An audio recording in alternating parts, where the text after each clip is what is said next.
Hey, good evening, USA, International Canada, Long Island, aka Strong Island, the tri state area of New Jersey and Connecticut, plus the five spots of Brooklyn, Bronx, Manhattan, Staten Island, and Queens. This is your man and homie, G Money Stacks, aka the Gregonator, rhymes with narrator. Your host with the most, misunderstood, lonely nomad, unstoppable independent podcaster, creator, YouTuber, and Queens, New York native who is also a New York Mets fan and New York Giants fan from the neck of the woods of Lawrence, Queens, New York. And yes, you are now rocking with me by tuning in, listening, streaming, and watching the 106th episode of the Sports Edition show of Excellent, Fun, Vibrant Talks podcast. Live and direct from StreamYard alongside with myself in the comfort of my room where I do my podcast recordings, and of course, YouTube as well. And speaking of StreamYard, if you'd like to get in on, if you'd like to get in on the action in regards to a discount, you can check out the website www.streamyard.com. So that way you'll be able to get yourself a discount by setting up an account with your email address or your podcast email address. Either one will work. All right. So so listen, um, be sure to leave a like and a comment alongside with the sports topics in each episode. And express how you feel about the topics, how you feel about the stories and everything else that I'm actually coming up with. All right. Now, there's a couple of things that I need to talk about. There's a little bit of football news and a little bit of baseball news to talk about here to go over. And I know it's been a crazy, crazy rough couple of days for the New York Mets, despite the fact that they lost to the Phillies. Um, they lost yesterday and today's game against the Nationals. Um, and and of course, their playoff hopes is basically slim to four. So they got six more games to go. I'm not gonna say that it's over. It's not over until the six games are complete. So they'll be back on Tuesday to regroup. They got a day off tomorrow as they go to Chicago, and then they go to Miami, and then after that, the Mets off season doesn't start till Halloween. Um, so all that is gonna have to be a wait and see of what's gonna happen during the off season. And I will be able to cover the off season as well too. So don't worry about that. I will also try to cover the New York Giants as well as some basketball news and stuff. So don't worry about that as well. All right. All right. So what do you say? What do you say we go on to the quick side bleacher bar? Get into some trending topics here. Let's go.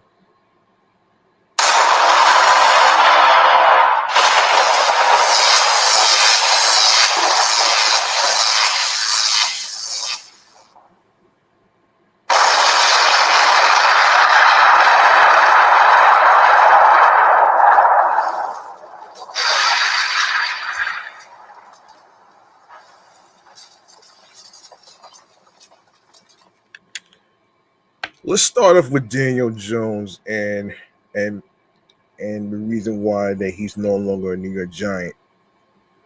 Let's see.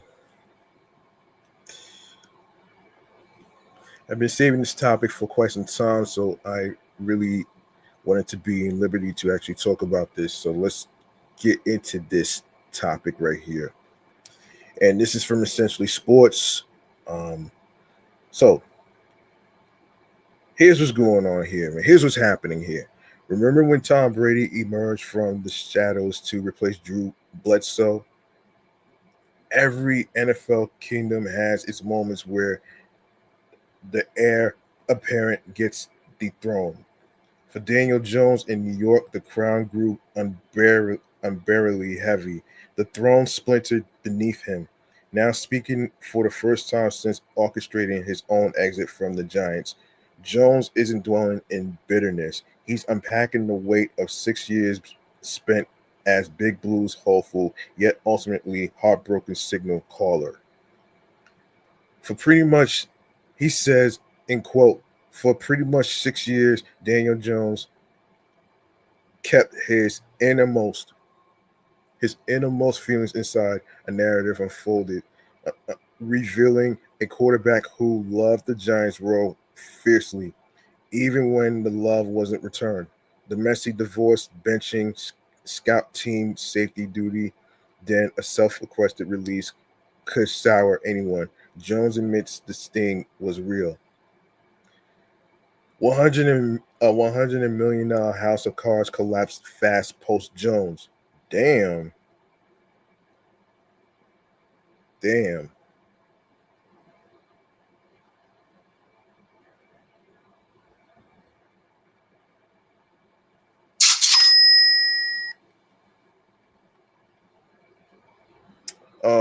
Let's Yeah, so obviously it's very competitive. You put your whole life into it.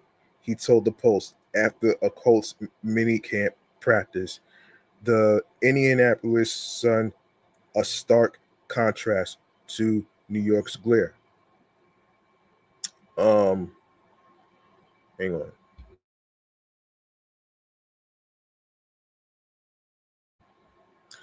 Um, you are very dedicated and committed to winning to make sure it goes well on the field. Playing at a high level, winning for your teammates, winning for the people in the organization, winning for the fans. And when it doesn't work out, yeah, it is certainly tough. The unraveling felt like a cruel highlight reel on fast forward.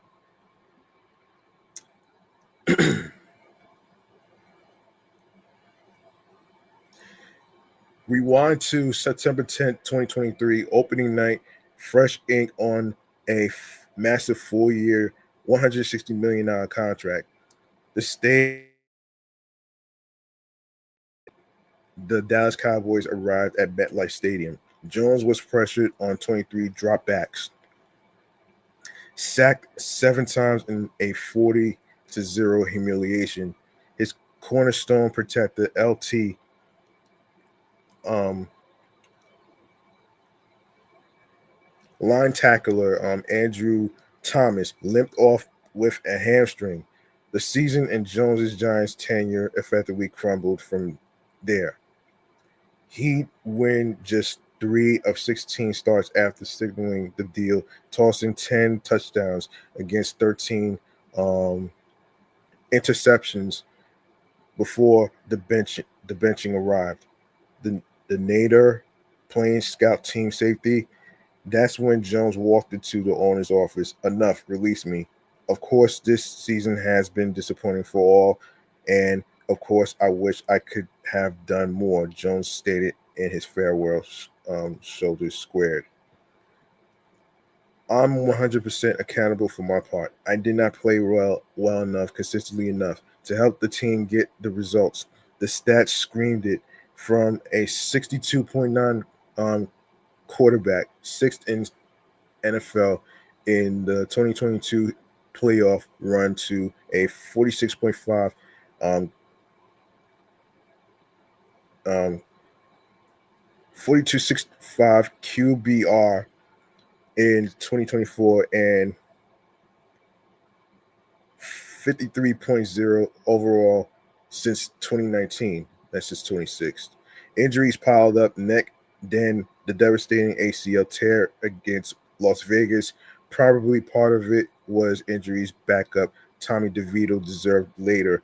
Last year, Jones got dinged up a bunch. Probably wasn't able to get the best version of himself out there. The pressure cooker intensified. HBO's Hard Knocks spotlighted the Giants' quarterback search this past season, airing Brian Dable's blunt assessment when asked about trading up for Jaden Daniels. Daniels, I would. Joe's shown Joe Schoen's calls about Drake May buzzed in the background. Multiple sources close to Jones felt that public courting piled extra weight onto shoulders already straining from rehab. His mechanics wobbled, confidence seemed shaky, even with dazzling rookie Malik Neighbors joining the fray. The disconnect with Dable became palpable, culminating in that infamous Germany game free flicker against Carolina.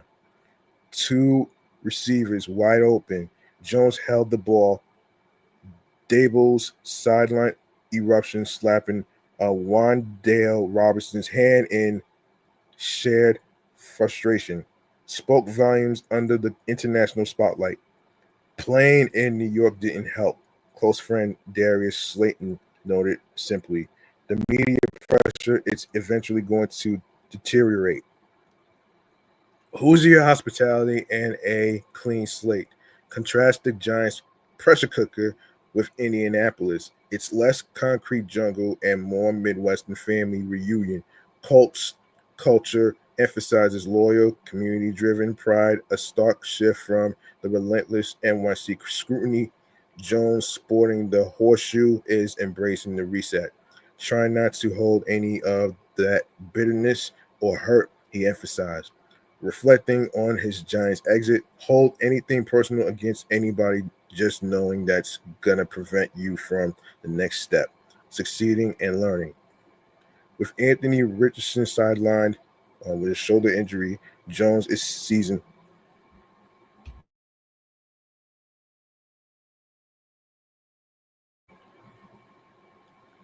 first team minicamp reps. Um, Reports highlight him connecting with rookie Tyler Warren on a slick move, finding Michael Pittman Jr. for a red zone touchdown and hitting Josh Downs for a two-pointer. He's mastering um, Shane Steichen's system, armed with armed still with solid career 70 G slash 69 GS 64.1 comp percent, 14,582 pass yards, 70 touchdowns, 47 interceptions, 84.3 rating, plus 2,179 rush yards, and 15 rush touchdowns. His dual threat capabilities, 708 rush yards in 2022, remains potent. The road ahead offers poetic symmetry. Week 10 sends the Colts and likely Jones battling for the starting gig to Berlin, Germany, the very place where his Giants story reached its visible breaking point months prior. For the quarterback, once dubbed Danny Dimes, now seeking redemption in Indy Blue, it's not about rewriting the past. It's about authoring a new chapter where the weight feels lighter and the love perhaps flows both ways. The Colts' familial embrace might just be the balm his resilient spirit needs, as any good quarterback knows after a sack, eyes forward, next play. All right. Let's see. Okay, so all right, next on the agenda, we gotta talk about Shannon Sharp, who got really screwed in hot water. All right. Now, for those of you who may not know what happened to Shannon Sharp, I'll actually break this down from Sports Illustrated. So here's what happened over the summer. ESPN will not be bringing Shannon Sharp back to its network, as reported by Andrew Marchand of TheAthletic.com. Sharp announced his intentions to step away from his role at the network on April 24th. The Pro Football Hall of Famer and HBCU legend recently settled a lawsuit with a former girlfriend who accused him of sexual assault.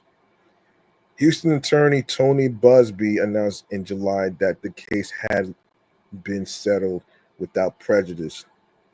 Sharp denied the allegations in the lawsuit and originally chose to fight them in court before the two parties reached a settlement. In the weeks leading up to the lawsuit, he was exploring a potential $100 million podcast deal.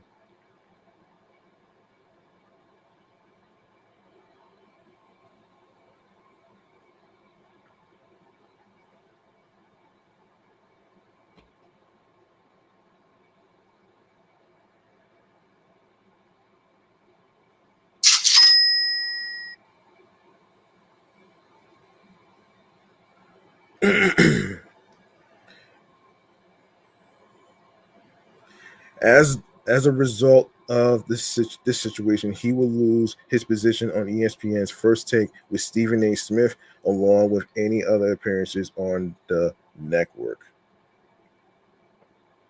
Damn, that's a damn shame. That's a damn shame what you allegedly did.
Shannon Sharp released a statement via social media that he's electing to step aside temporarily from his ESPN duties.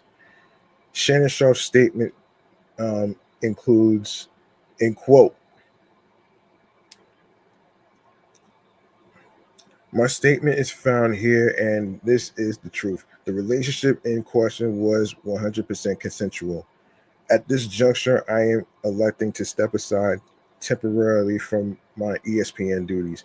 I will be devoting this time to my family and responding and dealing with these false and disruptive allegations set against me. I plan to return to ESPN at the start of the NFL preseason.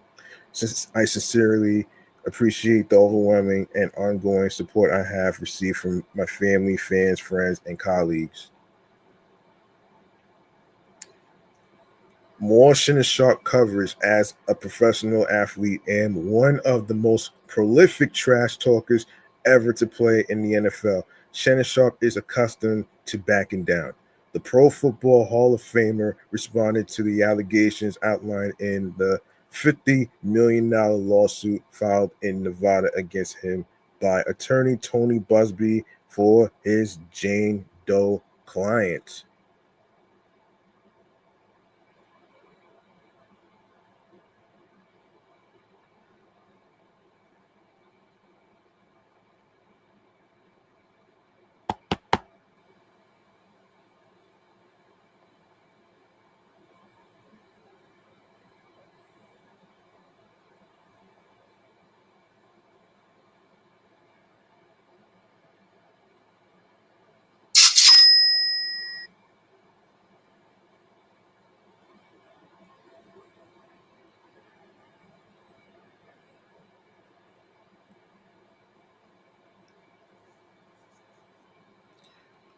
Sharp first fought back hours after the lawsuit went public by posting several exceptionally provocative texts between him and his alleged victim. In the social media post, the HBCU legend names his accuser, Gabriella Zuniga. On Tuesday morning, Shannon Sharp again went on the offensive. This time, he uploaded a 1 minute and 9 second video speaking directly to his family, friends, supporters, and colleagues. And here, and of course, he says in the video, in quote, "To my friends, excuse me, to my family, friends, supporters, and colleagues, I want to speak to you directly and from the heart. This is a shakedown. I'm gonna be open, transparent, and defend myself because this isn't right. This is all being orchestrated by Tony Busby, who has targeted Jay-Z. Tony Busby targets black men, and I believe he's going to release a 30-second clip of a sex tape that tries to make me look guilty and play into every stereotype you could possibly imagine. That video should actually be 10 minutes or so. Hey, Tony, instead of releasing your edit, put the whole video out." He continued, I don't have it, or I would myself. You know what happened, and you are trying to manipulate the media. The encounter in question took place during the day at her invitation, and now that appears to be a deliberate setup coordinated by Gabby, also known as Curly on OnlyFans. Gabby and Tony Busby want $50 million. Jeez.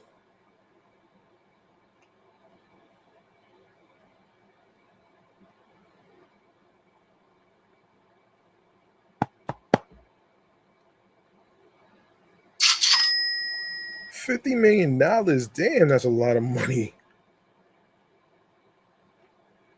Um, all right. So what they are getting is sued for defamation and trying to take me down. My career is all about real talk and honesty.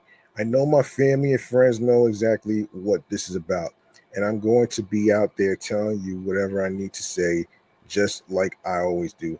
I love all you guys. Thanks. According to Pro Football Talk Lanny Davis, who is acting as Sharp's legal counsel, clarified the statement by saying Sharp offered at least $10 million to um, Zuniga to settle the complaint. Jeez.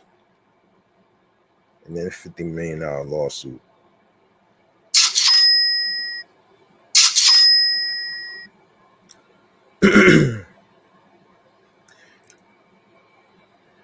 All right, so um,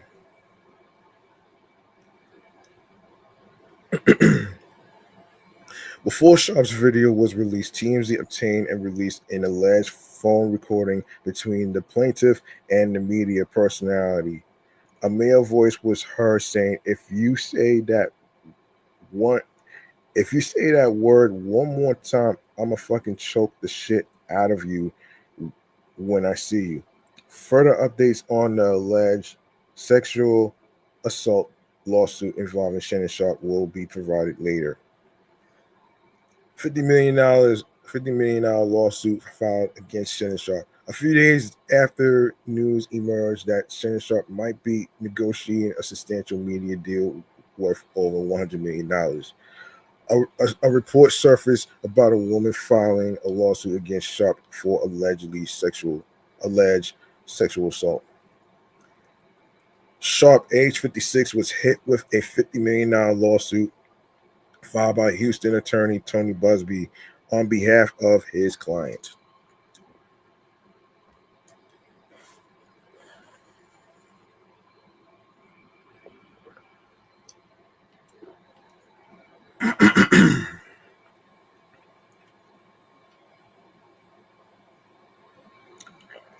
This woman admits being in a 2-year rocky consensual relationship with the Pro Football Hall of Famer, according to details reported by People.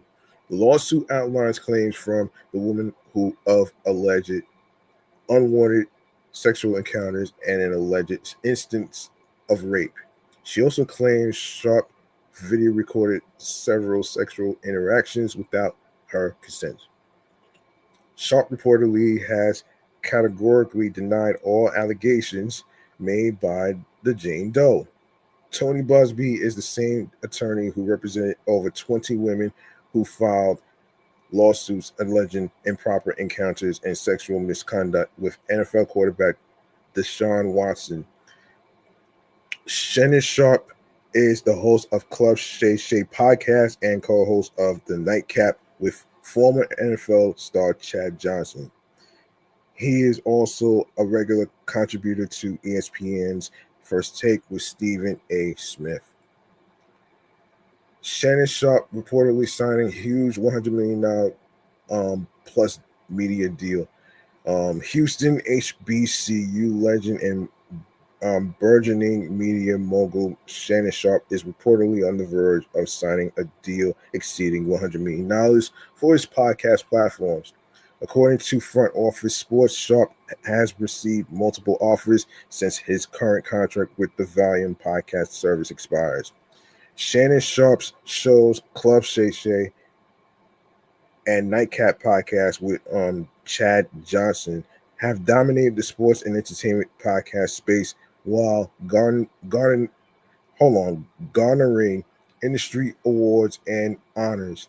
The Cat Williams episode on YouTube set records and presently has over 89 million views.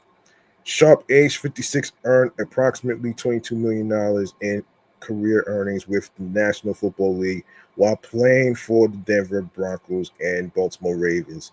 His next media deal could pay him 4 times what he earned in the National Football League.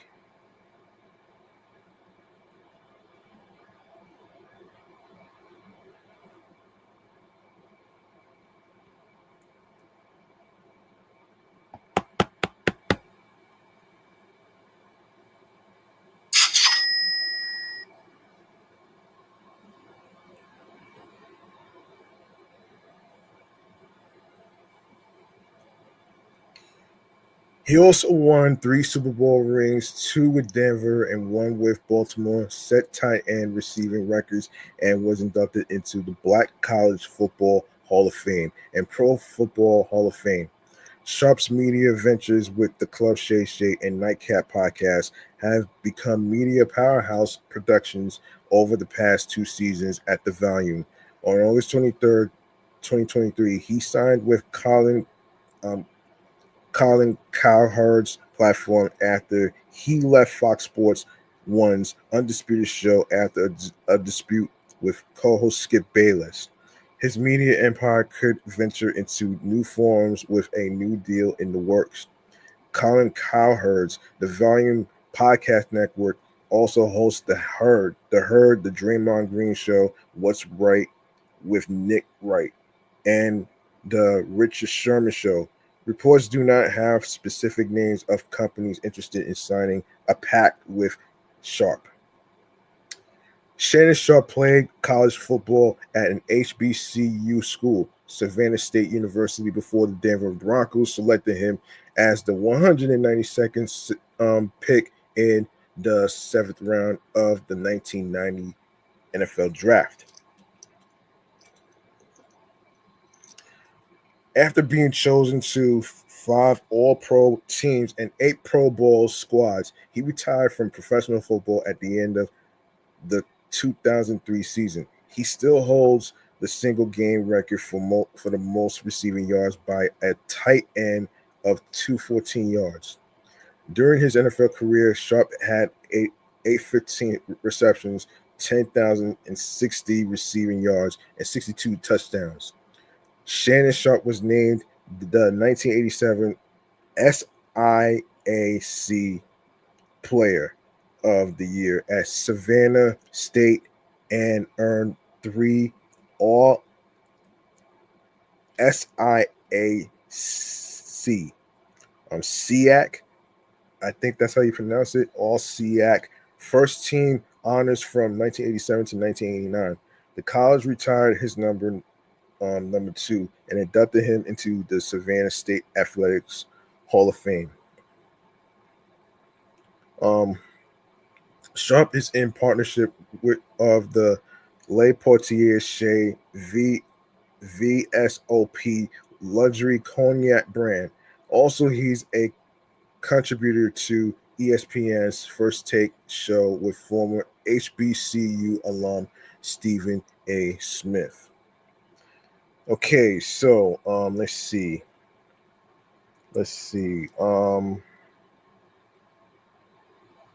All right, so let's talk some baseball news, baseball stuff, man. A little bit of a recap, actually. A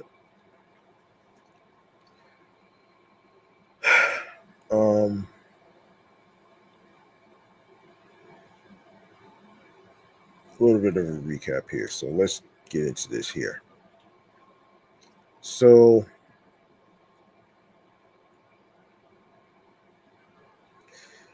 Paul Goldschmidt. The New York Yankees could be waving goodbye to another infielder who only just joined the team when the offseason rolls around. While former St. Louis Cardinals first baseman Paul Goldschmidt has been a major asset for the Yankees, some recent injuries and changing tides look to be pushing Goldschmidt towards pursuing a new team in free agency, and it's one he's awfully familiar with. Bleacher Report's Joe Ruder predicted that the Arizona Diamondbacks will be in hot pursuit of the MLB veteran in the offseason because Tyler Locklear, whom the D-backs acquired from the Seattle Mariners in exchange for Eugenio Suarez, doesn't appear to be panning out. Goldschmidt spent the first 8 years of his career in Arizona.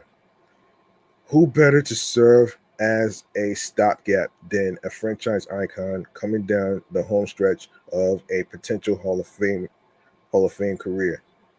Ruder wrote. Paul Goldschmidt's tenure with the Yankees. The Yankees signed Goldschmidt to a 1-year, $12 million deal in the offseason after losing slugger Juan Soto to their crosstown rival, the New York Mets. Since signing with the Yankees, Goldschmidt has slashed two 277, 328, 417, some of his best numbers in years. While Goldschmidt has been a massive asset for the Yankees this season, newcomer Ben Rice looks primed to be the first homegrown and first baseman the Pinstripes have produced in decades. Rice had been splitting catching duties with Austin Wells, who was in the midst of a slump but appears to be doing better now, leading Rice to spend more time in the infield. Furthermore, Goldschmidt has been on the decline since his red hot Yankees debut at the beginning of the season. He's slashing a 244, 273, 293 in his last 15 games and is frequently delegated to hitting only against left-handed pitchers. Then there's his newly injured knee, which will likely have him sitting out as the Yankees come up against a tough stretch against division rivals to finish out the regular season. While there's no denying that Goldschmidt was a massive acquisition for the Bronx Bombers, it appears as though his time with the Yankees will be drawing to a close after one season.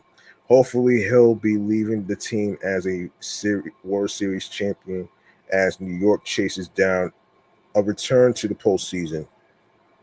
Hmm. All right, and let me see. Let's see what else. What else we got to talk about on the agenda? Of course, obviously. Let me see.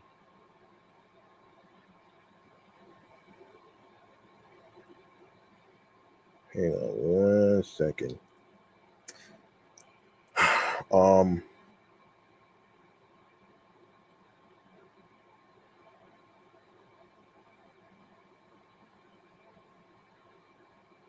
Hold on 1 second here.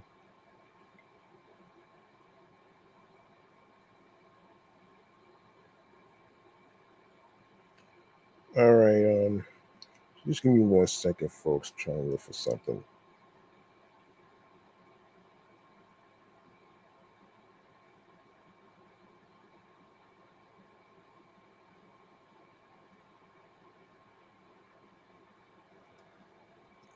There we go.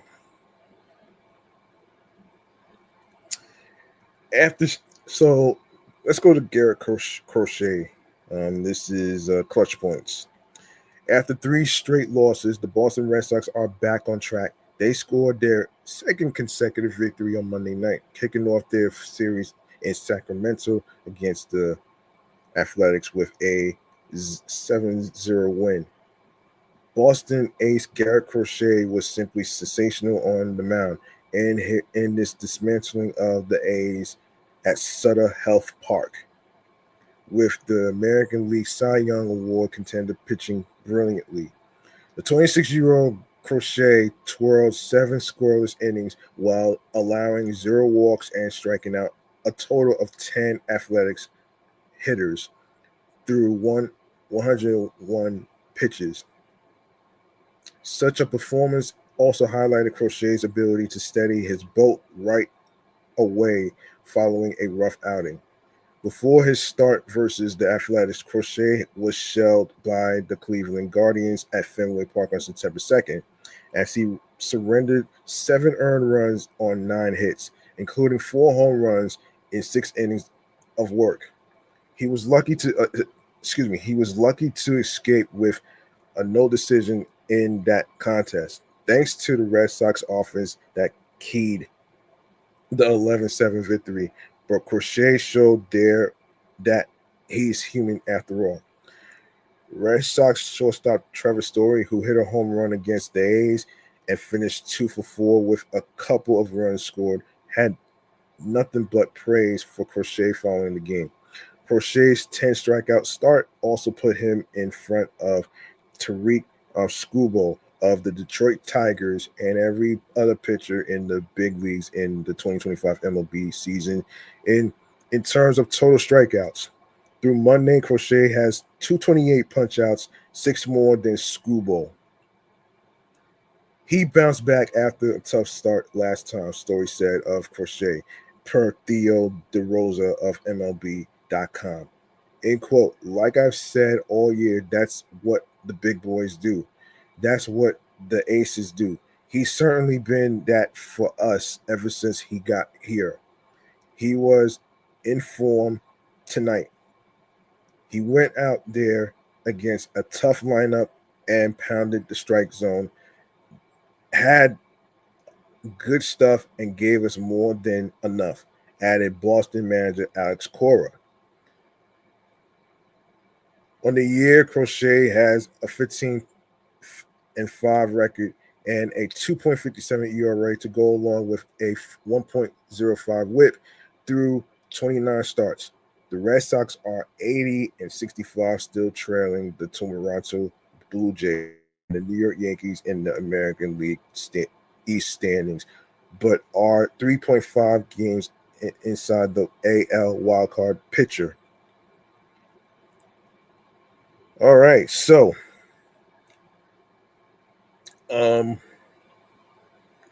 Corbin Burnes. On June 1st, the complexion of the Arizona Diamondbacks starting rotation changed. Ace right-hander Corbin Burnes walked off the field next to a trainer with the first severe elbow injury of his career. Worst-case scenario would be confirmed. Burnes underwent Tommy John surgery, sealing the books on his 2025 season and likely most of the upcoming 2026 season. Damn, that's a fucking shame. Damn, man.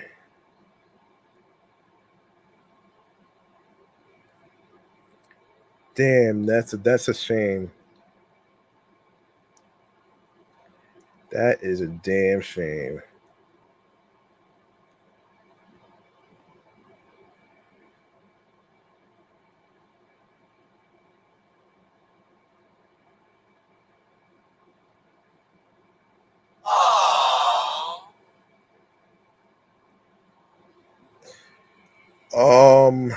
Let's see.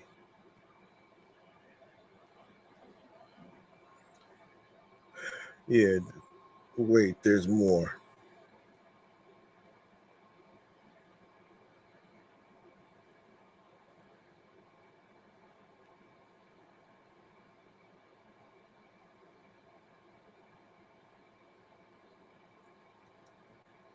Despite that harsh reality, Burnes has remained close to the team, at least as much as possible. On Sunday, during a win over the Colorado Rockies, Burnes joined Steve Bart Tium um, and Bob Brantley on the D-backs TV broadcast to talk about his recovery process. Arizona Diamondbacks Corbin Burnes opens up on injury. Ever the candid and open player, Burnes spoke at length about what life on the IL has entailed. End quote. The first 6 weeks, you are stuck in the brace. You are not really doing too much besides some light strengthening and some range of motion stuff, he said. Now that we're out of the brace, you start to feel a little bit more like a human again. I did. You get to do a little more normal stuff, but it's just a slow process of slowly getting the strength back and building things back up. Burns said there was a point at which he resigned himself to the arduous journey back to health. He said that feeling hit him a couple days before his surgery. You kind of realize, all right, it's going to be a year-long process. So what does that process look like? Diamondbacks Corbin Burnes on rehab process. Rehabs in the morning, usually 3 or 4 hours at Salt River Fields. We've got quite a few guys in there right now, so it's good, Burnes said. It's good to be around some guys. Unfortunately, we're not getting to to play at all. We're all in our rehab process, but still get to hang out, talk about the game, talk about baseball, talk about life in general.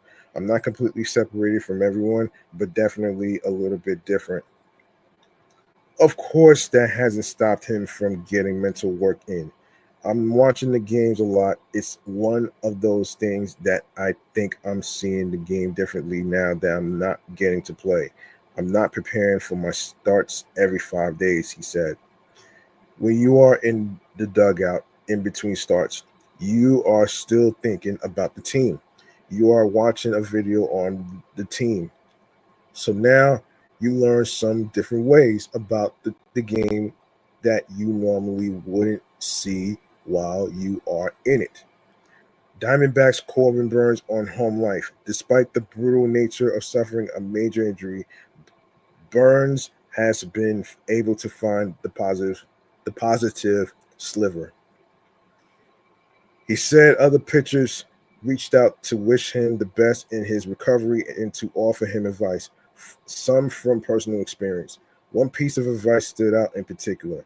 The main thing I got is, hey, enjoy the time you have at home because it's something you don't really ever get to do in the middle of your career, said Burnes. So definitely taking it with stride and enjoying the family time at home for sure. Burnes, who is a family man at heart, said it's been a positive experience to spend time with his son and twin daughters. It's helped ease the blow of missing the competition. I think my son's loving me being at home. My girls just turned one a couple weeks ago. So getting to do some things that I normally wouldn't get to do as a dad at this point in the season. My wife's enjoying me being home and getting to help out a lot more, but definitely miss being away from the guys and competing, Burns said. Yeah, yeah, that's what being a baseball player tends to do. You end up doing a lot of traveling. You're not going to be able to be with your family as much, but they do come to the baseball games to actually show more support and watch you play. That's pretty much what that is. You know what I mean? Let's see. Let's see. All right, let's talk about the cold stove of the New York Mets bats. That's right. That's the name of the. All right. It's the opposite of hot stove, in case nobody don't know. And of course, yeah, this all started in June. This all started in June. So let's start there. 2 innings after giving the Mets a much needed glimmer of life with a 2-run homer, Juan Soto again approached the plate Monday with a he battled Dylan Lee, a tough lefty reliever, for 8 pitches before striking out to end the eighth.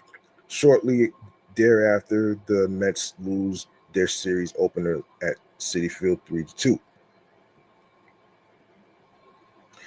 During the worst stretch of New York's season, the team has dropped 9 of 10, including 6 of 7 to their most heated divisional rivals, the Braves and Phillies. They have averaged 3 runs per game over that stretch, a remarkably low number for an offense of this caliber. In spite of an 11-run outburst on Saturday. In 6 of their last 8 games, the Mets have scored 2 or fewer runs. Asked afterward about the offense's ineptitude, ineptitude. Manager Carlos Mendoza and various hitters identified 3 main problems. The chase rate, number one, following Monday's loss. Mendoza brought up his team's chase rate multiple times, especially when you are chasing a lot. Mendoza said, it feels like during this stretch, we're getting down early in games, and then the at bats are pretty much completely different. The data backs up his assessment. From the start of their losing streak on June 13th through the beginning of Monday's play, the Mets chased 30% of pitches outside the strike zone, which ranked in the bottom third of major league teams. Among the worst offenders were rookie Ronnie Mauricio, who chased more than half the balls he saw out of the strike zone, and Pete Alonso, who has quietly slumped since a transcendent start to June. The team's lowest chase rate, the past 10 names, belongs to Soto, but even he is not immune from this plague. After fouling off two tough lead pitches in the eighth inning, Soto finally went fishing on a 3-2 slider below the strike zone. He made a great pitch, Soto said. He made really good pitches on the corners, and I just couldn't come through. The major league chase rate this season is right around 28%. During their losing streak, the only Mets below that mark are Soto, Brett Beatty, and Luis Torrens. It's on everyone else to improve. Number two, an unbalanced lineup. It's no coincidence that when the Mets were thriving earlier this season, they received regular contributions from bottom of the order hitters like Beatty, Tyrone Taylor, who's now injured, playing his final rehab game, um, and Jeff McNeil, all of whom posted better than average WRC plus today in May. That metric is an excellent measure of overall offensive production. Since June 13th, the only Mets with average or above average WRC plus figures are Soto, Brendan Nimmo, Starling Marte, and Francisco Lindor, all of whom typically bat in the top half of the lineup. Soto has been particularly hot. He's driven home 26.7% of the Mets runs over that stretch. Um, but the rest of the lineup has cratered around him. On Monday, the Mets four through eight hitters, Alonso, McNeil, um, Taylor, Jarrett Young, and Torrens finished all for 18 with five strikeouts. We're relying so much on our top guys, Mendoza said. We have a lot of guys in the bottom of the lineup that are going through it right now. When that happens, once you get past the fourth or fifth batter, we're having a hard time creating opportunities, creating chances for us. It's hard to score like that. And number three, the Mets are seeing tough pitchers. During this difficult stretch, the Mets have faced deep breath Drew Drew Rasmussen, who ranks seventh in the American League in ERA. Chris Sale, who was a National League Cy Young candidate before injuring his rib cage last week. Spencer Strider, a popular preseason pick for that award. Zach Wheeler, who's now injured right now.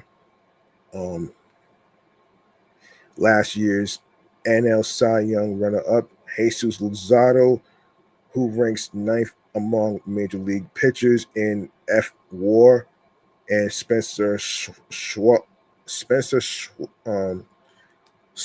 Schwallenbach, who is now undefeated with a 2.06 ERA and five career starts against the Mets. We're facing it feels like the top three.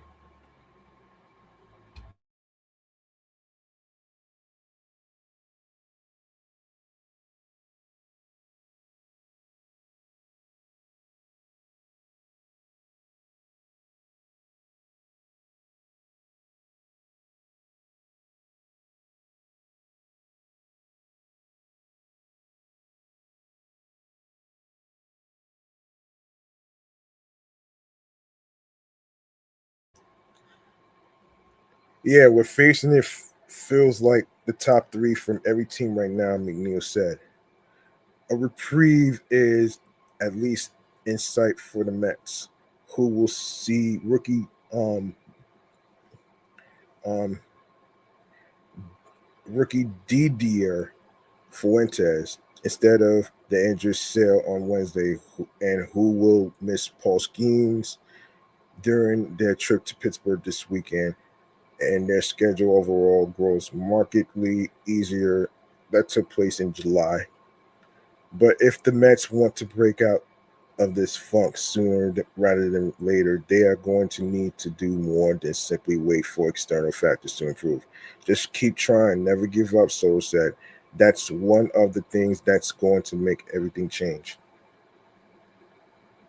Yeah. Well,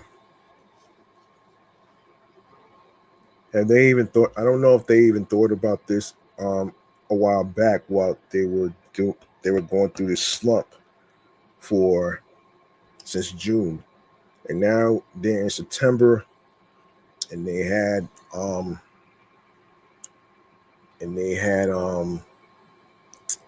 some struggles, mental mistakes, mental errors, all that other stuff that kind of really hit home. You know what I mean? So let's see. If there's any other Mets news and stuff.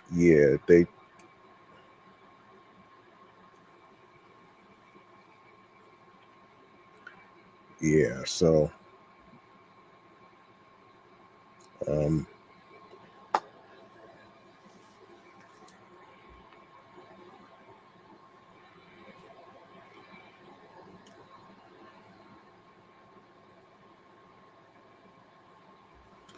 so another crazy Mets news. Most of Carlos Mendoza's pitching moves this season have been platinum, but Friday night the Mets manager got burned.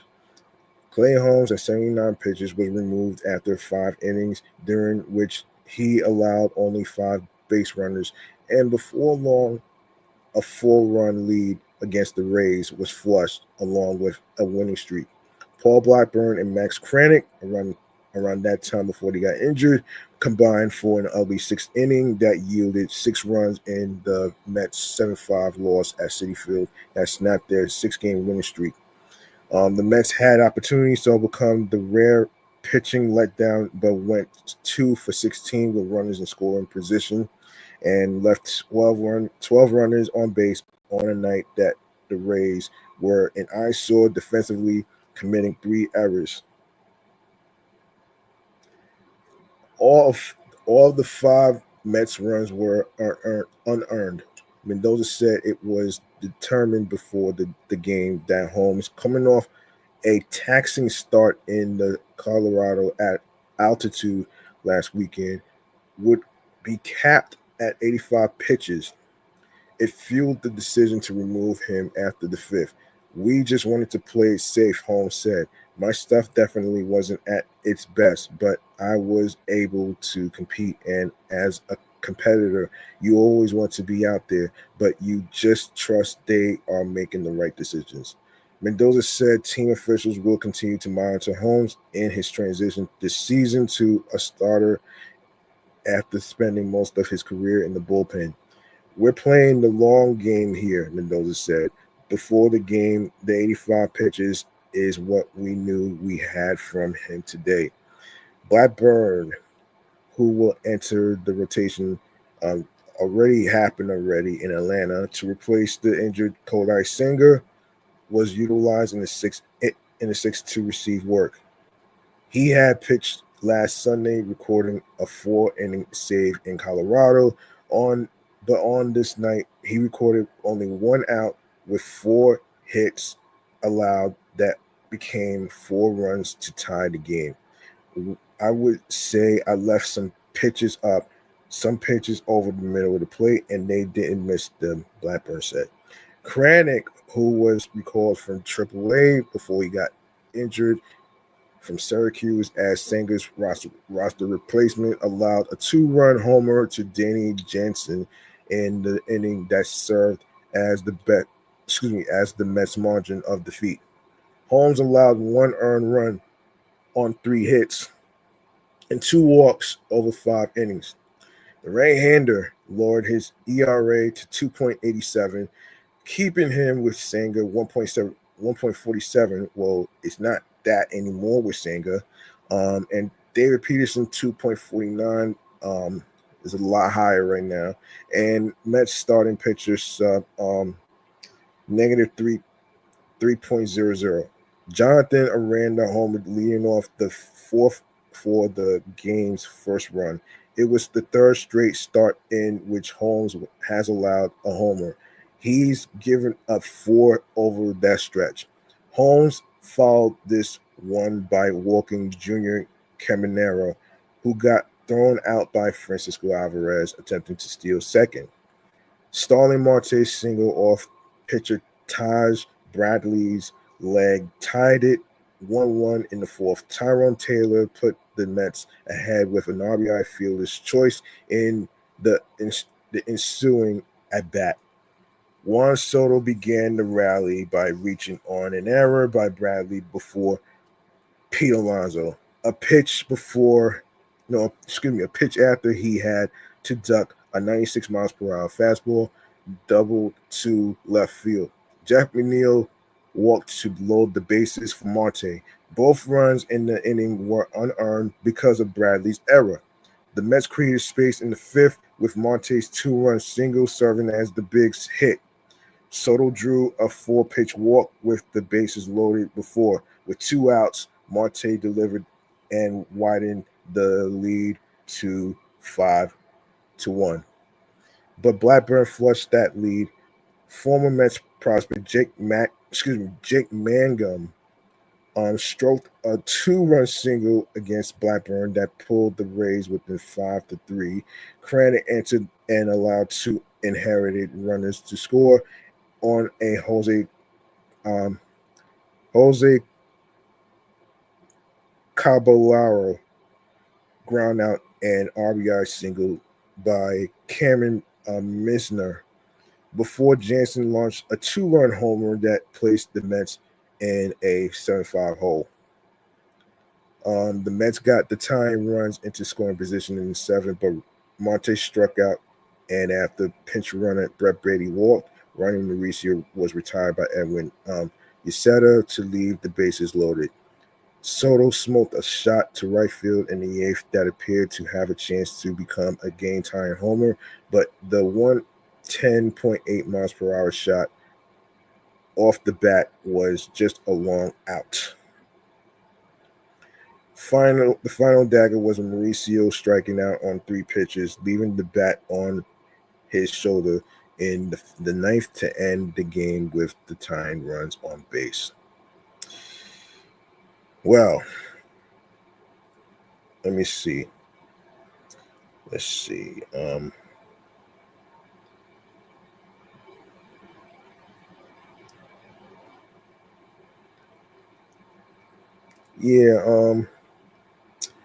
I want. Okay, so let's top fantasy baseball prospects.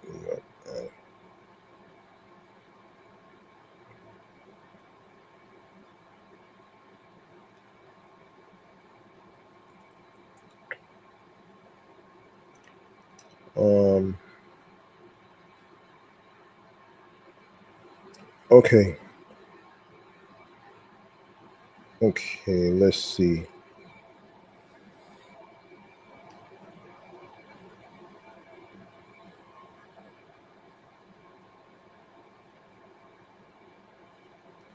All right, let's get to down the farm actually. So yeah. So let me see. Daily prospect report. Let me get. Hold on 1 second here.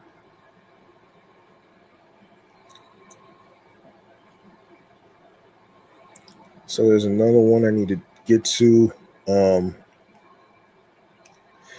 So the New York Mets dropped the series finale in Cincinnati on Sunday, losing 3-2 to the Reds at Great American Ballpark. The loss trims New York's wildcard cushion to just 3.5 games over the San Francisco Giants. Brandon Sproat was sharp early, carrying a no hitter into the sixth inning in his first big league decision. He struck out 7, but the Reds broke through when Noelvi Marte reached base and scored on an Ellie De La Cruz RBI double. Austin Hayes followed with an RBI single, giving Cincinnati the lead for good. Sproat finished with 3. Hang on. Yeah, hold on.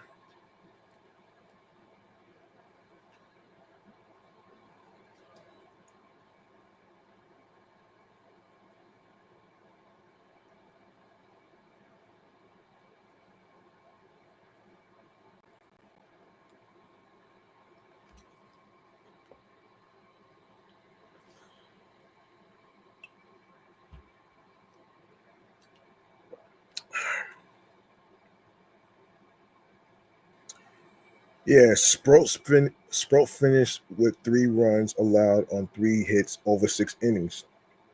Reed Garrett and Tyler Rogers each fired a scoreless inning to keep the game within reach. Brett Baty opened the scoring in the third with his 16th home run of the year, a solo shot off Reds starter Hunter Green.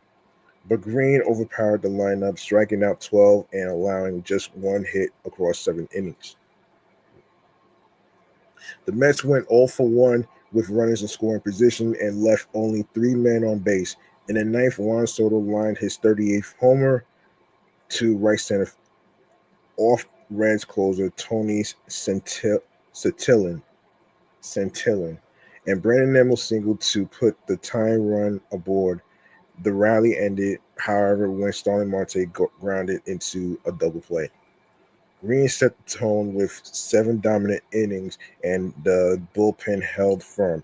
Nick Martinez worked a clean 8th, and Santillan closed the door in the 9th despite Soto's blast. Of course, player of the game is Brett Baty. Brett Baty was the early bright spot for the game, as his home run put the Mets on the board. He went 1 for 3 on the afternoon. All right, so obviously the Mets currently they are 80 they're 80 and 75 right now.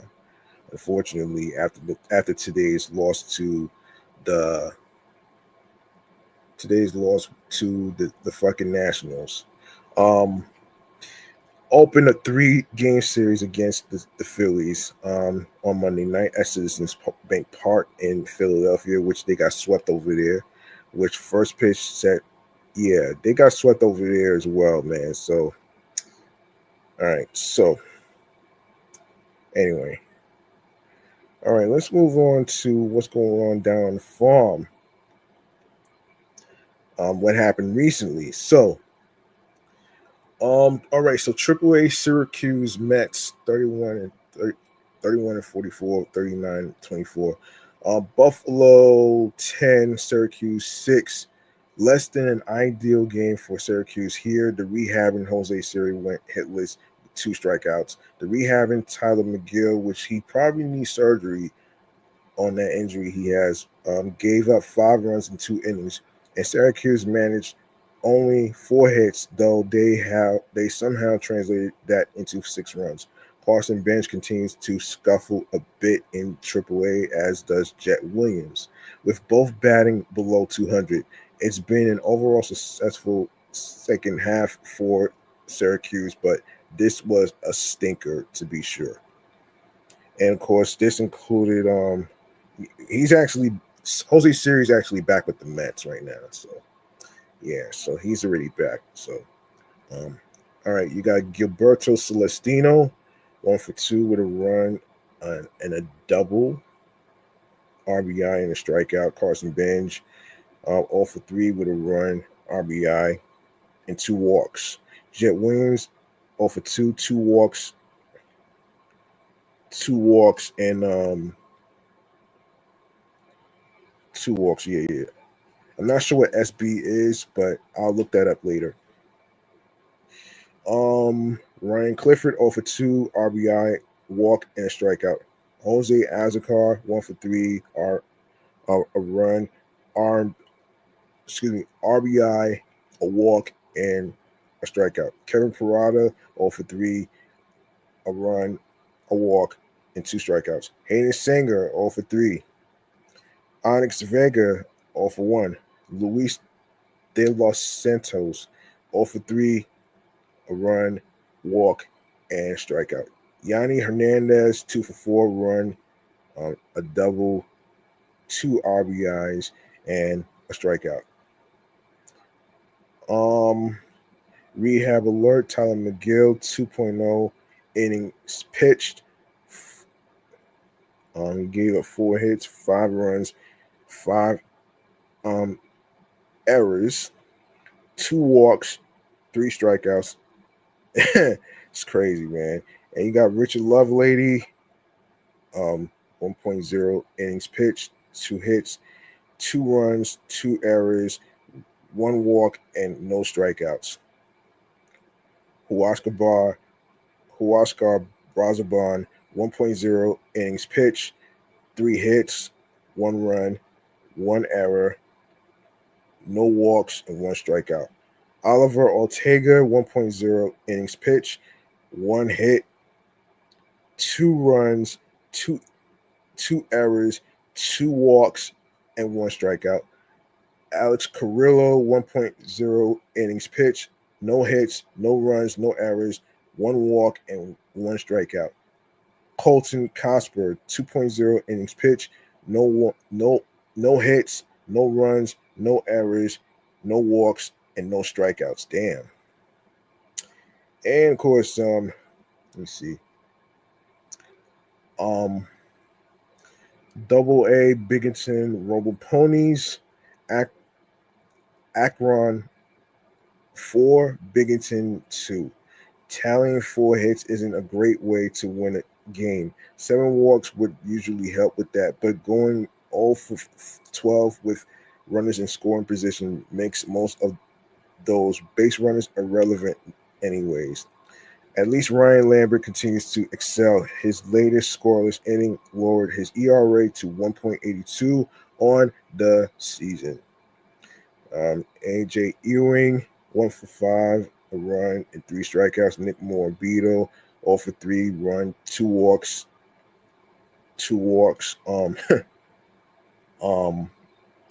Jacob Reimer, 1 for 5, a run, and 2 strikeouts. Chris Suero, 0 for 2 and 2 walks. JT Schwartz, 0 for 2, an RBI, 2 walks and a strikeout.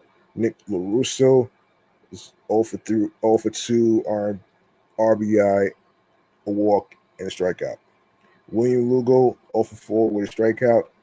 Omar De Los Santos, 1 for 4, 3 strikeouts. Wyatt Young, 1 for 4 with a strikeout. Joanna Suarez, 2.1 innings pitched, 2 hits, 1 run, 1 error, 1 walk, and 2 strikeouts. Saul Garcia, 1.2 innings pitched, 1 hit, no runs, no errors, 2 walks, and 2 strikeouts.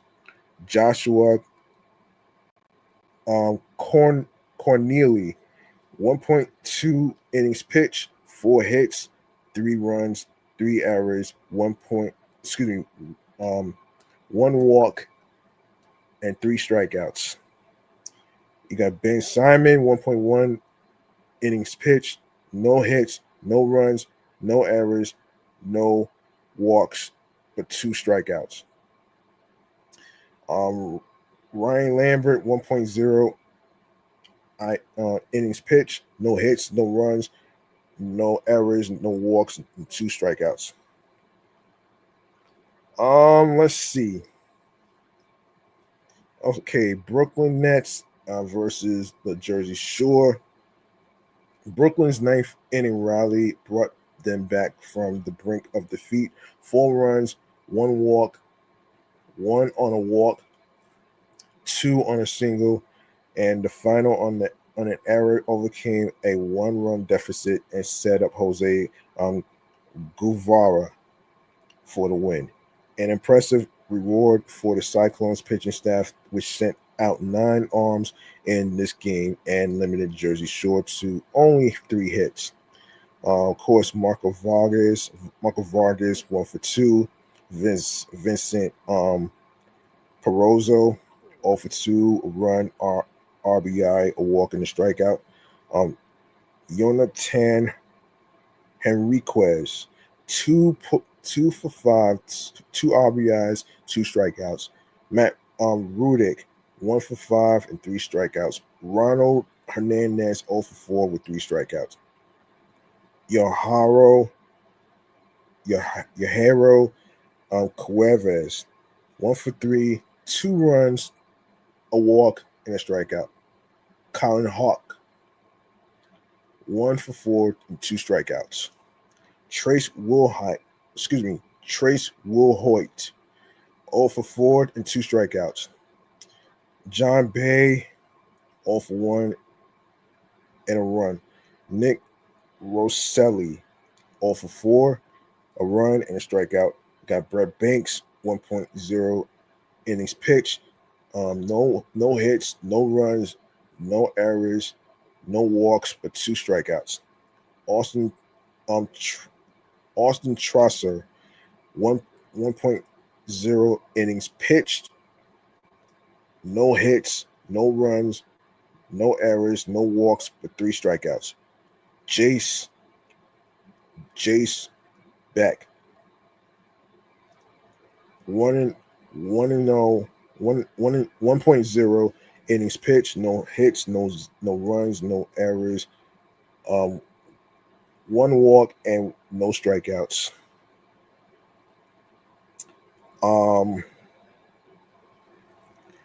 Haas Brewer 1.0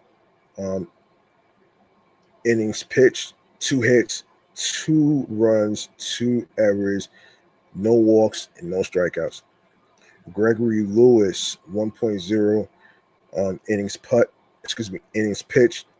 no hits, no runs, no errors, no walks, 2 strikeouts. Dakota, what kind of name? Dakota, oh my God, a guy named Dakota. That's funny. Wow.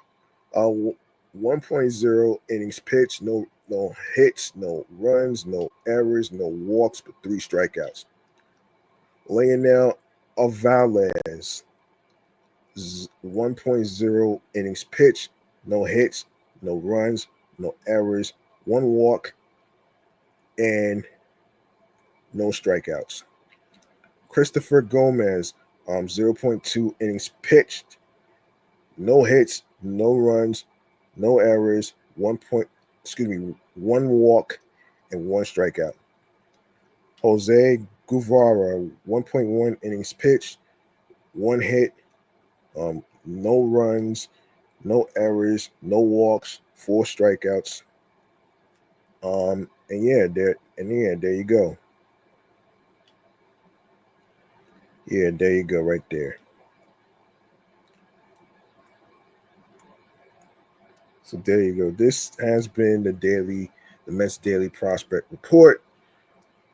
Let me see if I could get a look at the if I can get a look at another one actually. Let's see.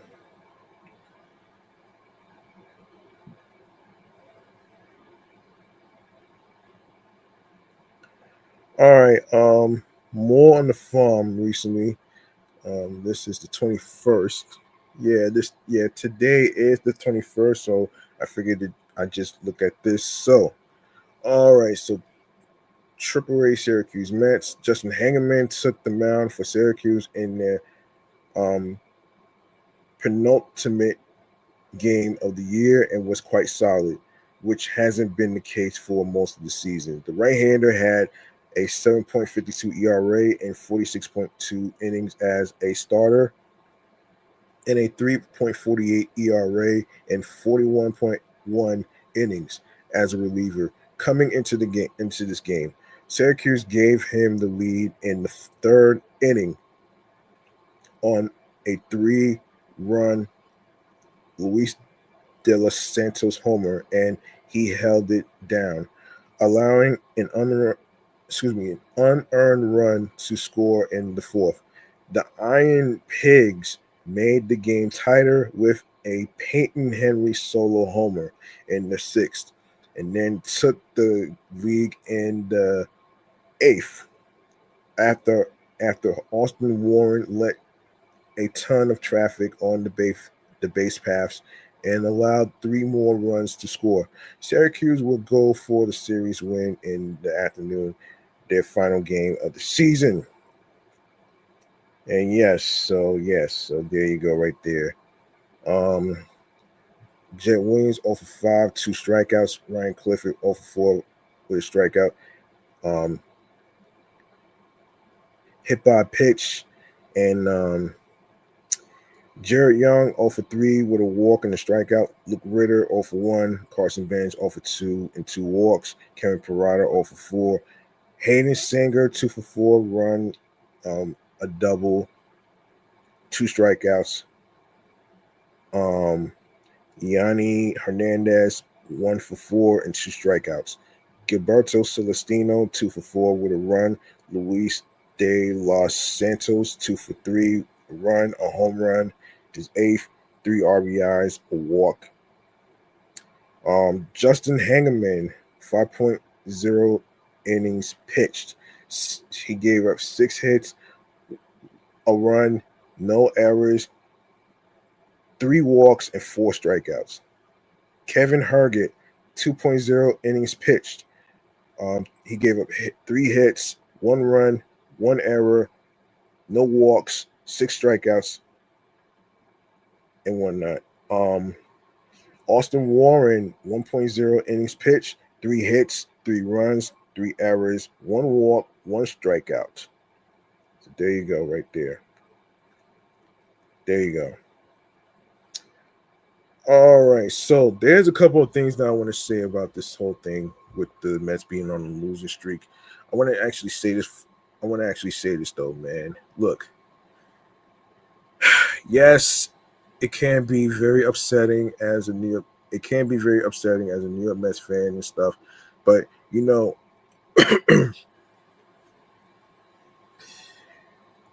I remember one of the interviews that Brendan Nimmo did on SNY is that if you're gonna become, I'm gonna paraphrase. I'm gonna paraphrase actually what he was trying to say actually. So,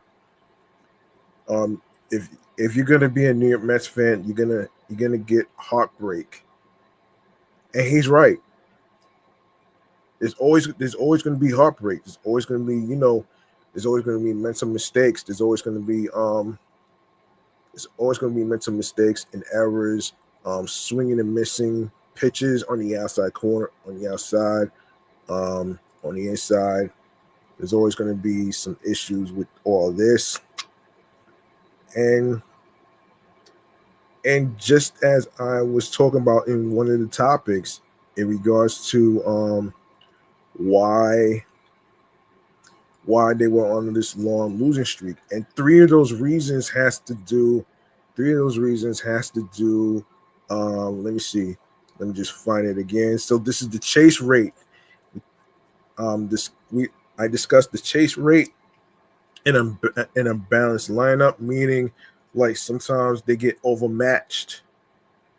They get overmatched all the time. I mean that shit happens all the time. I mean, think about it though, man. Yeah, think about it. And then the idea that they're seeing tough pitches, that's another thing that they've been having trouble with actually. You feel what I'm saying? I mean, look, but at the end of the day, they are human beings. They're not robots. They're not going to be able to win every fucking game. So let's get this clear. So You know what I'm saying? As far as I forget who's pitching on Tuesday. I forget who's pitching. Who's pitching on Tuesday, the 23rd? Yeah, David Peterson is going to be pitching um, against Cade Horton of the Chicago Cubs. So they are going to be starting on Tuesday at 7:40 p.m. I'm going to try to see if I can watch it. It's on SNY and it's on TBS as well. And of course, on Wednesdays, this Wednesday coming up, they play against the Cubs with Matthew Boyd at 8:05 at Wrigley Field on ESPN. And Thursday, they added again at Wrigley Field, 7:40 p.m. on SNY and the MLB Network with Shata Iminaga.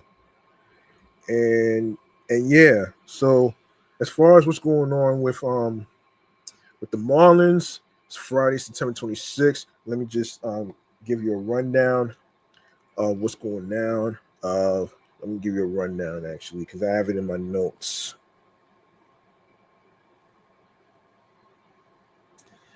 Yeah, so Friday, September 26th, the Mets play against the Miami Marlins, 7:10 p.m. on SNY. Following Saturday, September 27th, 4:10 p.m. on SNY. And of course, finally, September 28th, which is a Sunday, at 3:10 p.m., which is an afternoon game. Now, I know some of the Mets fans out there, including some of the podcast creators, especially the ones who are talking about the New York Mets on the New York Post Sports. Of course, a lot of people, a lot of podcasters are basically having some doubts because of all the mistakes and the losing games that's going to be happening. Now, look, it ain't over. As the saying goes, man, it ain't over until the fat fucking lady sings. You can't really say the season is over when they got 6 more games to go. Now, will they be able to? Will they be able to pull it off? This is gonna have to be determined, and we just have to wait and see. Because remember, the New York Mets are off tomorrow, so they have to travel to Chicago and Miami, which is going to be the last 2 states that they have to go to. And then the all season starts on Halloween of October, which is the 31st. So there's not going to be much New York Mets news to talk about and stuff. So that doesn't mean I can't cover the New York Giants and some basketball news and stuff. And I may go over the schedule of the basketball games that's happening in October. I may go over it actually. So, in case anybody's wondering, let's go over what's going on for the basketball section here of their schedule. So, I want to actually get into this right here. So, I want to get into this right here. Let me see. All right. So, let me see. So, let me go over. I want to go over some stuff, man. Let me see. Let me see. Okay. So, of course, for any of you who may not know, that hang on a second, who may not know that basketball season starts on the 21st of October. All right. So let's start here. Let's start here, man. Let's start here. So let's start here. So this is I want to start off with the preseason stuff. The preseason schedule of 2025 and the regular season. Hold on, the regular season. Hold on, season. Regular season time schedule.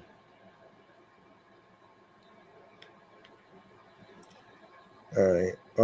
All right. So the preseason goes like this.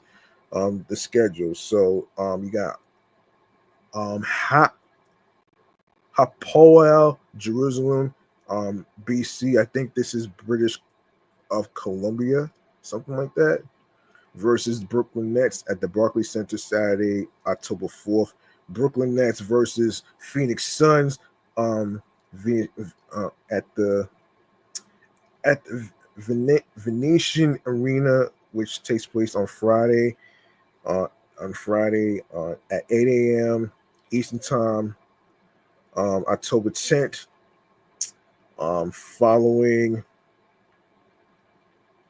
Following Sunday at 7 a.m. And of course, Brooklyn Nets versus Toronto Raptors, which is going to take place at Scotiabank Arena, which is on Friday, September. No, hold on, Friday at 7 p.m. Hang on a second here.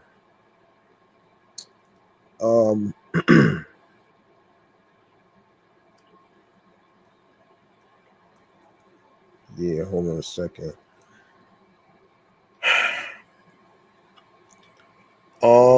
Let me take a look at this because I've been meaning to actually. I forgot to mention this actually.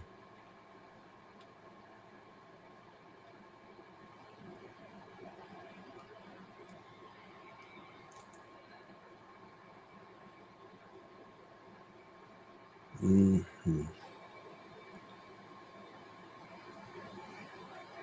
Hang on, Brooklyn Nets schedule. Let's see.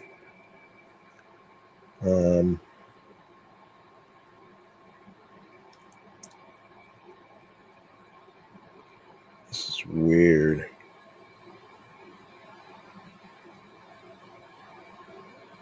This is so weird. Hold on a second.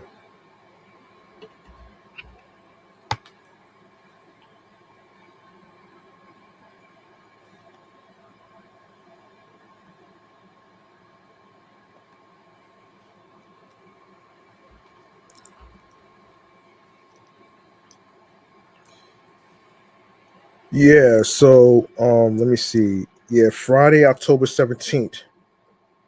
Yeah, Friday, October 17th, the Brooklyn Nets versus the Toronto Raptors. All right, October 17th.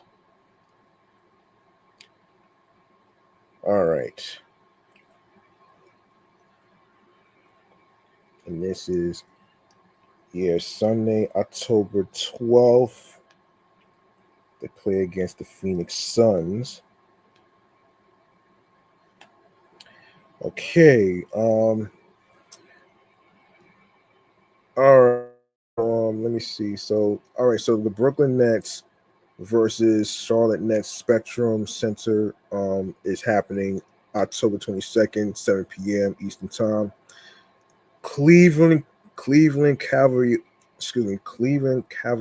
versus Brooklyn Nets Barclays Center Friday, October 24th Eastern Time.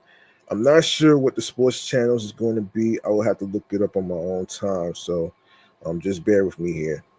Brooklyn Nets versus San Antonio Spurs, Frostbank Sunday, 2 p.m. Eastern Time.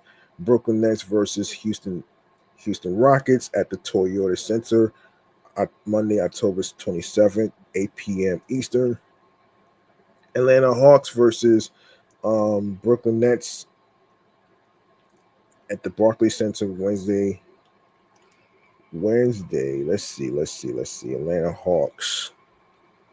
Let me see. Atlanta Hawks Wednesday, October 29th. October 29th. Hang on.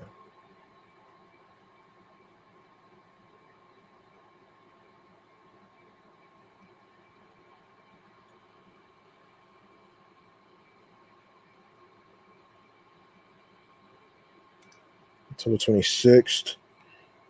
October 26th. Okay. And Atlanta Hawks versus Brooklyn. Yeah, October 29th. That's right. October 29th.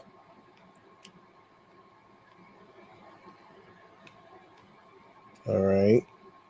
2025.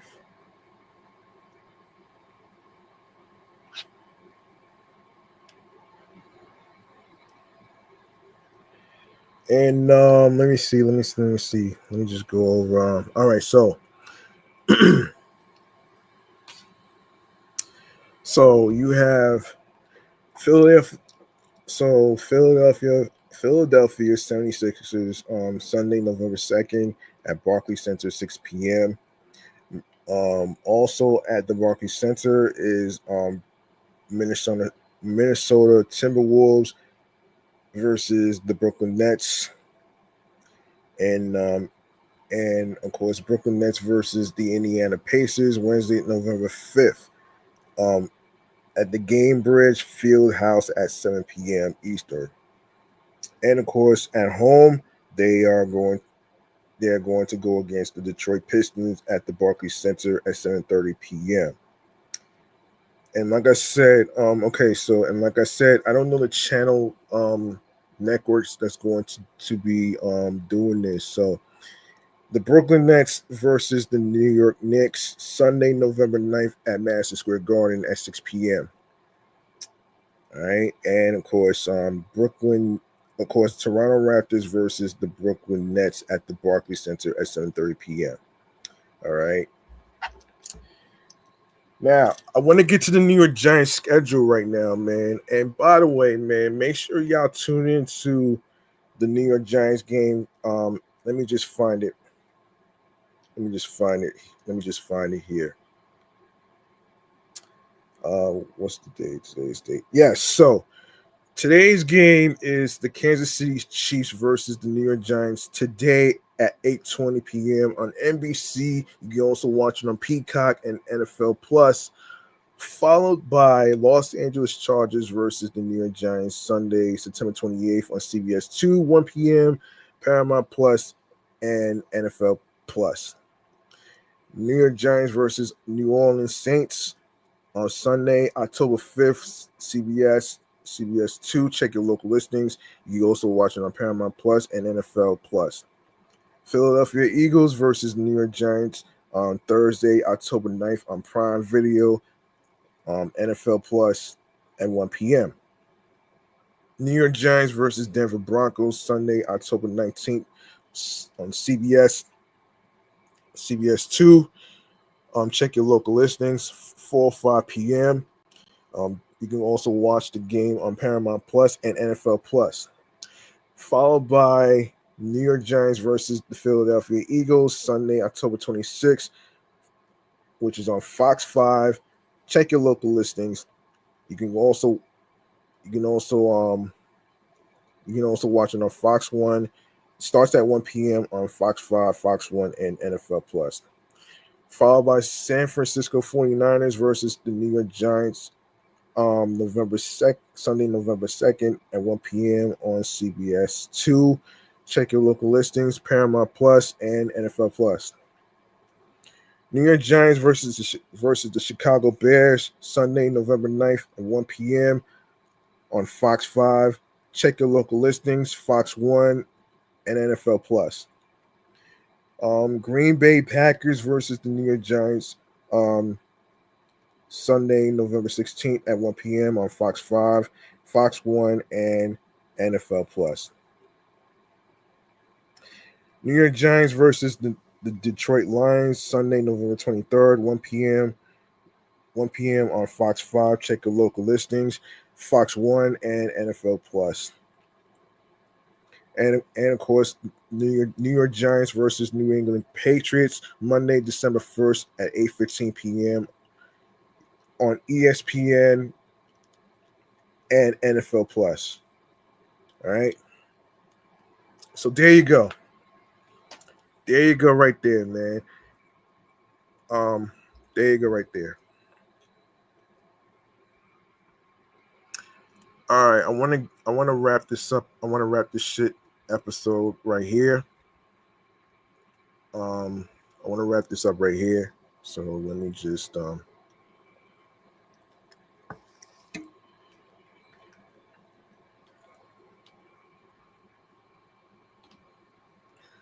right, so stream choices on the go, man. Let's get to it right here, right now. All right, so let's get to it.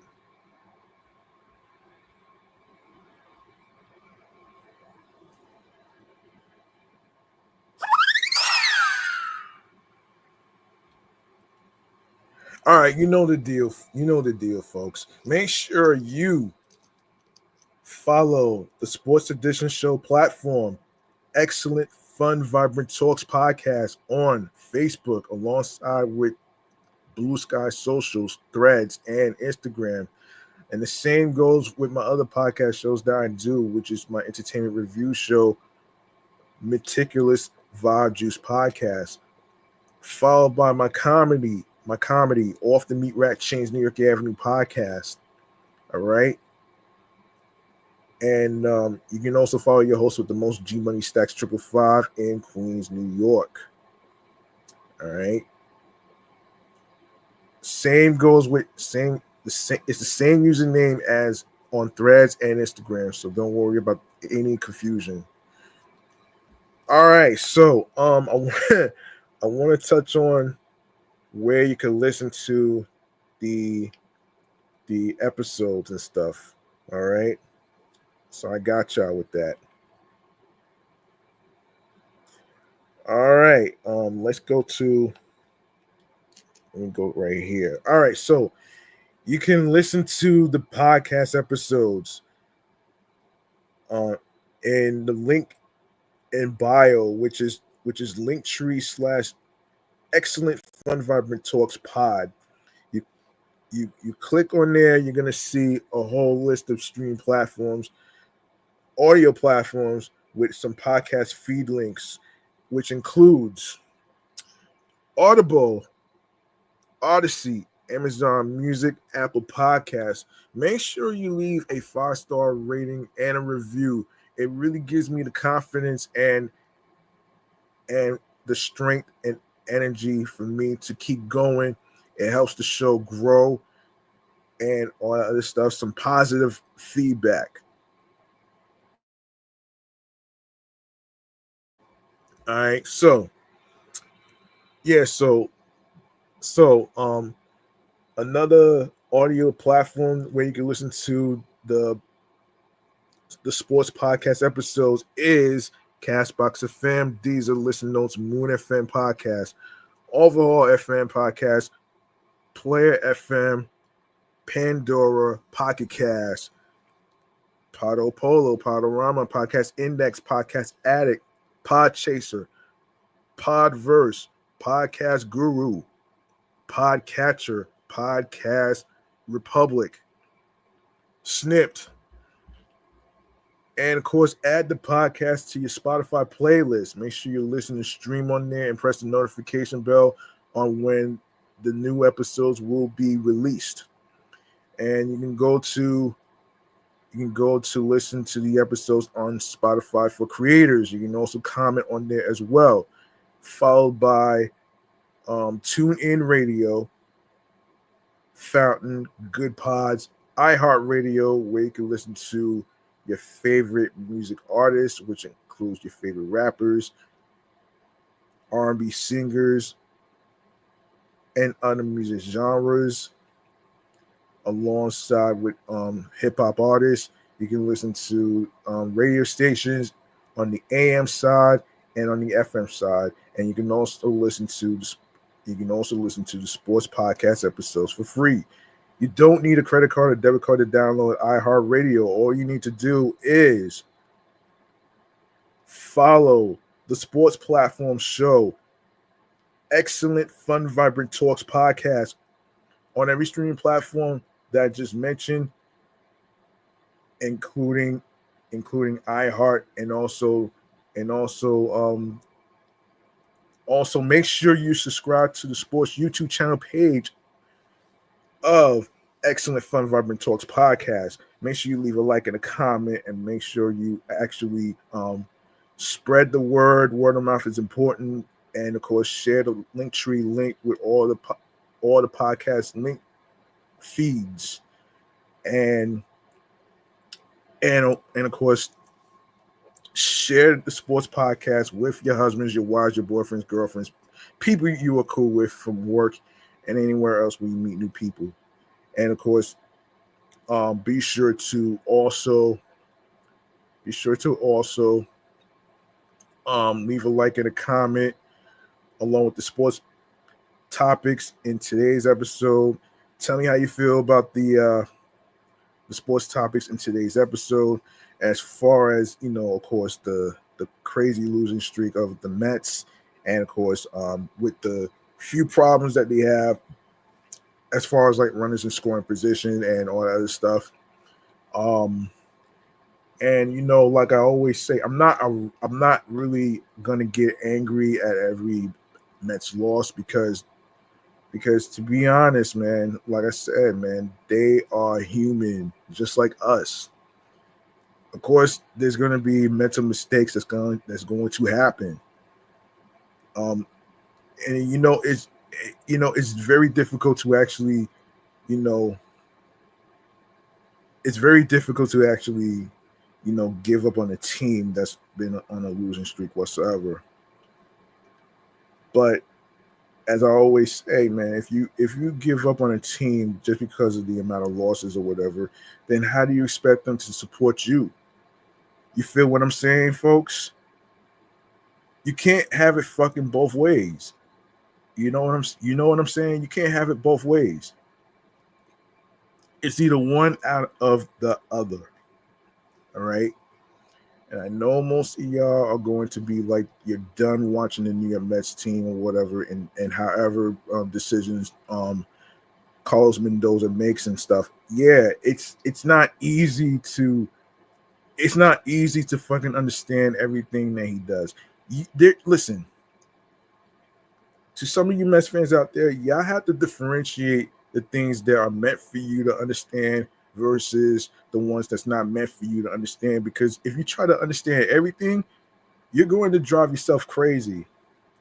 And I said this in the last episode too. You cannot let every Mets loss ruin your sanity and your mental health. You know what I'm saying? So yeah, that's just my take on it, man. And like I said, I'm not a typical person who is going to be rah and all other stuff and angry and stuff like that never gets over it. I mean, it's going to happen. You're gonna have heartbreaks. You're gonna have disappointments. All these things are part of life, folks. You can't run away from heartbreak. You can't run away from feeling broken or anything like that. It's going to happen. It happens every year with teams. It's not the New York Mets that's going through this. Every team goes through slumps. Every team goes through injuries and stuff like that. You can't really hold those things against them, man. You really can't. And I understand the fact that the whole David Stearns thing and all other stuff, in terms of why you didn't go for a starting pitcher or not. Like, you gotta understand that when it comes to the asking price of how expensive each pitcher or each player is going to be, there was no way that David Stearns was going to pull off an option like a Luis Robert Jr. And I said this in the last episode. There's no way you're going to actually pull off his contract options, because that would be insane and crazy.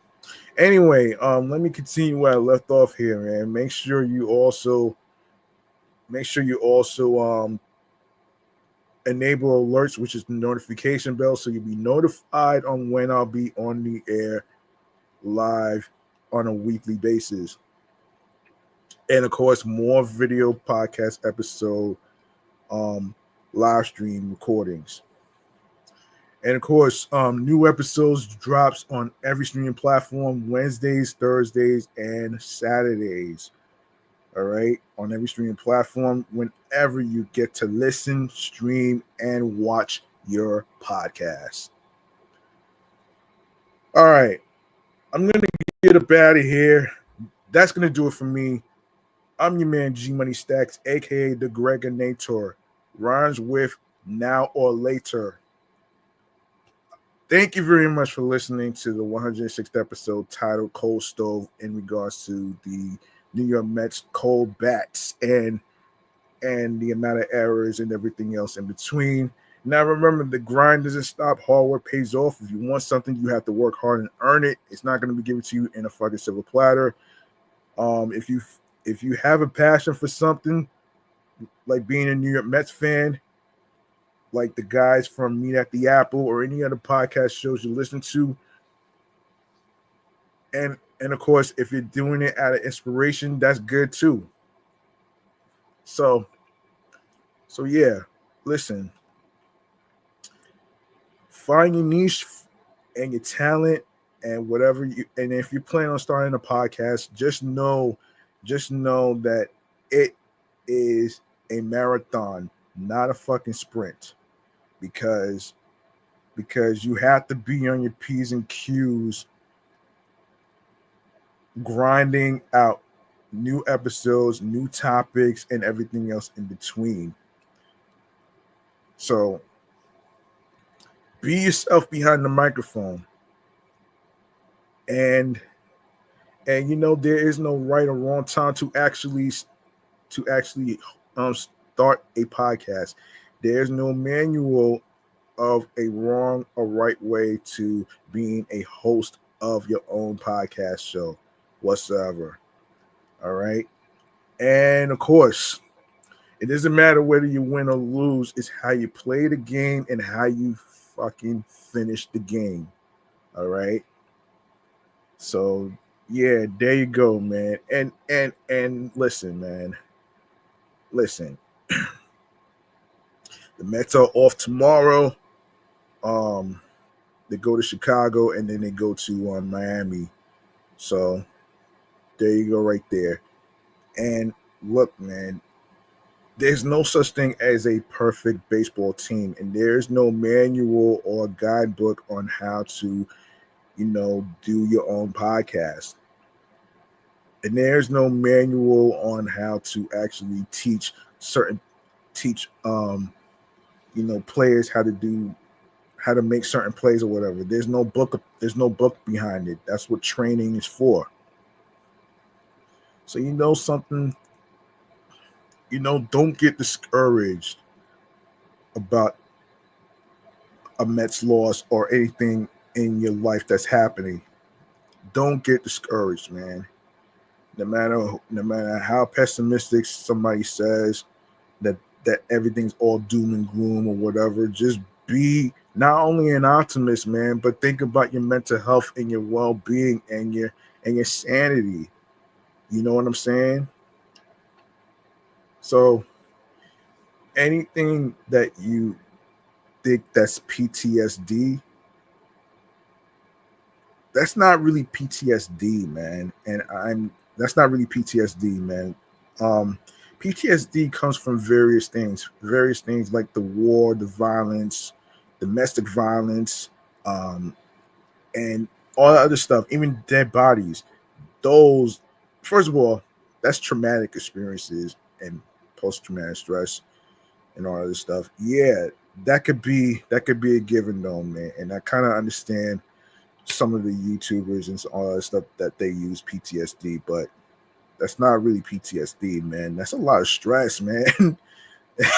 you know, you know what I mean. So yeah, man.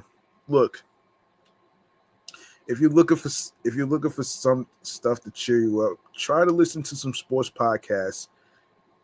Not only involving the New York Mets, but also the New York Giants. Also some basketball news, which I will cover, and of course, man, you even got this sports YouTube channel page that I'm trying to build.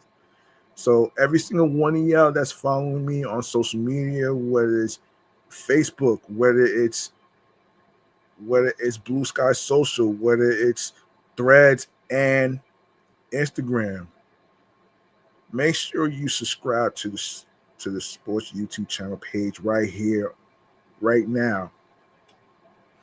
All right. Spread the word. Tell all your friends about the sports platform show, Excellent Fun Vibrant Talks podcast. Spread the word. Word of mouth is important. So please, I want to build up the subscribers from 18 and up. All right. So sharing is caring, as somebody would say. All right. Now I'm gonna leave y'all right now because the New York Giants game is on right now with the Kansas City Chiefs on NBC. Make sure you tune into that right now. All right, as I'm get up out of here. You could have listened to any other sports podcast show in the world, but you chose to listen to this sports podcast as I talk about the sports topics in each episode whatsoever. Tune in next time, man. Tune in next time for more new sports topics and all that great stuff. And of course, stay tuned to my comedy podcast as I talk about the sort of LIRR strike that was going to happen but got postponed. So tune into that one tomorrow on my comedy Off the Meat Rat Chains New York Avenue podcast, episode 422 tomorrow. All right, tune in tomorrow. I'm gonna give y'all some information in regards to what's going on and all that other stuff for service. So I got y'all covered with some transit news and of course I got y'all covered with some sports topics too. So I'll see y'all next time on the flip side. Be safe. And tomorrow is the first day of fall. I hope y'all have your warm clothes ready, your sweaters, your jogging pants, your windbreakers, your sweaters, your hoodies, your winter hats, your gloves, your scarves. I hope y'all have all that prepared on deck because the weather is going to change. So be careful. If you plan on going out, make sure you look at the temperatures and the humidity. You know what I'm saying? So y'all take it easy. I'll see y'all next time. Peace and one love. Good night, everybody. Let's go New York Giants and let's go Mets. Good night, everybody.